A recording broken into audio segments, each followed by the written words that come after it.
চলে যাওয়ার অনেক পরে যে লোকমুখে যখন শুনতে আরম্ভ করলাম ব্যক্তিগতভাবে কীভাবে ক্ষতিগ্রস্ত হয়েছে, আপনারা যারা উপস্থিত আছেন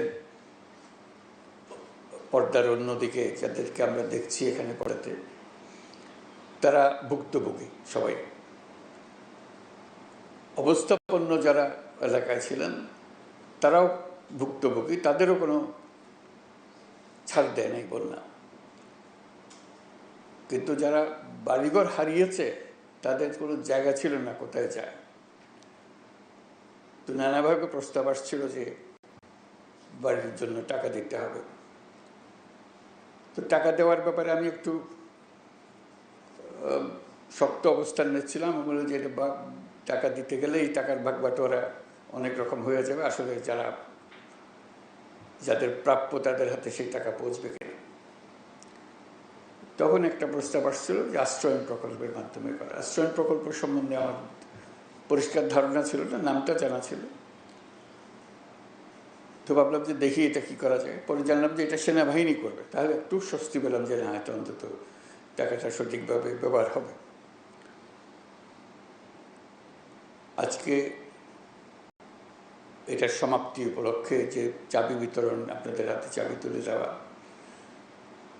এটা ভালো লাগছে যে টাকাটার সঠিক ব্যবহার হয়েছে এবং ঘরটাও সঠিকভাবে নির্মাণ হয়েছে।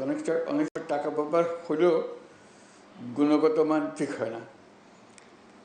আজকে গুণগত মানের ব্যাপারেও আশ্বস্ত হলাম এবং টাকাটা যে ব্যবহার হয়েছে, আমরা যে টাকা দিয়েছিলাম তার অর্ধেক টাকাতে কাজটা করেছে। ওটা উল্টো খবর। সাধারণত যে টাকা দেওয়া হয় তার থেকে দ্বিগুণ আবার চাওয়া হয়। এটা যা দেওয়া হয়েছিল তার অর্ধেক ব্যবহার হয়েছে। এই অর্ধেক টাকাতেই 300 ঘর তৈরি হয়েছে। এটাও একটা আনন্দের খবর। আমরা সেনাবাহিনীর যারা এই কাজে নিয়োজিত ছিলেন, এটা স্বাভাবিক পরিস্থিতিতে গৃহ নির্মাণ ছিল না, অস্বাভাবিক পরিস্থিতিতে গৃহ নির্মাণ ছিল। এটা বিশেষ আলোচনার বিষয় যে এর মধ্যেও গুণগত মান ঠিক রাখা, জিনিসপত্র হাজির করা। ঘর নির্মাণ করতে হলে তো অনেক জিনিসের সমাবেশ করতে হয়। এটাও কঠিন ছিল। রাস্তাঘাট বন্ধ ছিল, চলতে পারছে না, ব্রিজ ভেঙে গেছে, রাস্তাঘাট ভেঙে গেছে, এর মধ্যেই এই কাজটা করতে হয়েছে। আজকে যে ছবিগুলো দেখলাম তাতেও ভালো লাগলো যে এটা সুন্দর বাড়ি হয়েছে।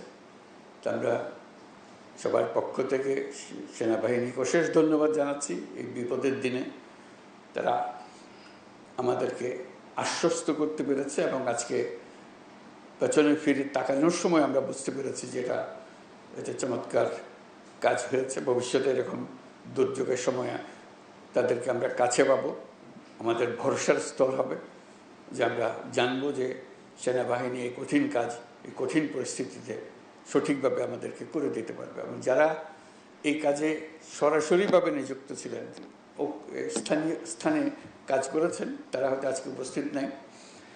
তাদেরকে আমরা সবার পক্ষ থেকে ধন্যবাদ জানাচ্ছি, যে যেখানে আছেন। আমরা অশেষ কৃতজ্ঞ। এই দুর্যোগের দিনে আপনারা সামনে এগিয়ে এসেছিলেন এবং সুন্দরভাবে এই বাড়ি নির্মাণ করে দিয়েছেন। তো কাজে এটা একটা ছোট্ট প্রকল্প, 300টি ঘর নির্মাণ, কিন্তু এর মাধ্যমে আমরা আমাদের যে সঠিকভাবে কাজ করার, একত্রে কাজ করার, দুর্যোগ মোকাবেলা করার এবং সৎভাবে করার যে দৃষ্টান্ত স্থাপন করলাম, এটা আমাদের সবাইকে উদ্বুদ্ধ করবে। এটা আমাদেরকে বড় লেসেন, আমাদের জন্য বড় প্রাপ্য। সেনাবাহিনীর কাছে আমরা সেটুকু ধন্যবাদ অবশ্যই দেব যে আমাদের এই দৃষ্টান্ত স্থাপন করার জন্য। ফেনী, কুমিল্লা, নোয়াখালী, চট্টগ্রামের বন্যা দুর্গত পরিবারসমূহের পাশে দাঁড়াতে পেরে আমরা সত্যি আনন্দিত।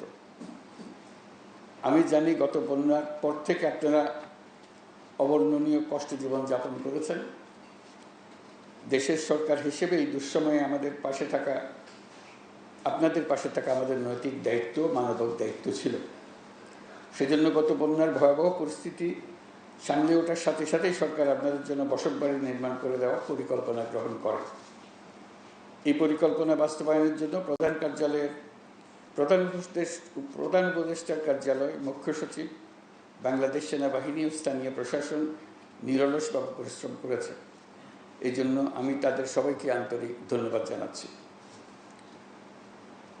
এর মাধ্যমে যারা বাড়ি পেয়েছেন, আজকে যাদেরকে দেখলাম, যারা চাবি গ্রহণ করেছেন বাড়ির, তাদের সবাইকে অভিনন্দন জানাচ্ছি যে আপনাদের এই দুর্দিনে আপনাদের পাশে থাকতে পেরে আমরাও স্বস্তি বোধ করছি যে আমরা আমাদের দায়িত্ব পালন করতে পেরেছি।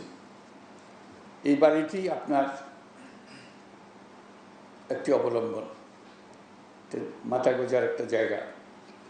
এখানে আপনারা পরিবার পরিজন, সন্তান সন্ততি নিয়ে বসবাস করবেন। যেহেতু এখন মাথা গোঁজার মতো একটা ব্যবস্থা হয়েছে, এখন একই সাথে আপনাদের সন্তানদের উন্নত ভবিষ্যৎ গড়ে তোলার দিকেও নজর দিতে হবে। তাদেরকে ভালো মতো পড়াশোনা করাবেন যাতে ভবিষ্যতে তারা ভালো মানুষ, ভালো নাগরিক এবং ভালো উদ্যোক্তা হতে পারে। দেশের মানুষ আপনাদের পাশে দাঁড়িয়ে যে সাহস জুগিয়েছে, সেই সাহস সবসময় মনের মধ্যে ধারণ করবেন এবং দেশের মানুষ আপনাদের সঙ্গেই থাকবে। এই সহমর্মিতা দেশের সকল মানুষের মধ্যে এবং সকল প্রজন্মের মধ্যে ছড়িয়ে পড়লেই আমরা একটা সাহসী এবং স্বনির্ভর জাতি হিসেবে গড়ে উঠতে পারব।